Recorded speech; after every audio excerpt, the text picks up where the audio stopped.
Inilah video amatir kebocoran pipa milik Pertamina di perairan Makassar. Saat ini, tumpahan minyak berwarna hitam terlihat.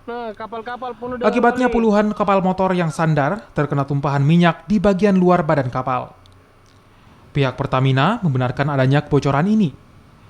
Manajer komunikasi Pertamina Mor 7 Sulawesi, Hatim Ilwan, mengungkapkan minyak tumpahan tersebut berjenis low sulfur fuel oil atau SLFO yang berwarna hitam.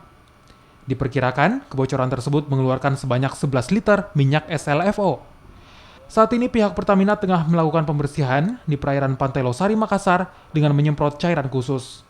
Ya, memang kemarin Rabu pagi sempat ada insiden tumpahan minyak ya jenis LSFO di sekitar perairan terminal BBM kita di Makassar. Kami masih melakukan investigasi terkait apa yang sebetulnya terjadi dalam konteks kenapa terjadi tumpahan minyak yang diakibatkan dari kebocoran. Jadi insya Allah itu pasti akan menjadi investigasi dari tim kami. Selain membersihkan tumpahan minyak, Pertamina juga akan melakukan investigasi terkait penyebab pasti bocornya pipa minyak SLFO ini. Rama Pratama, Kompas TV, Makassar.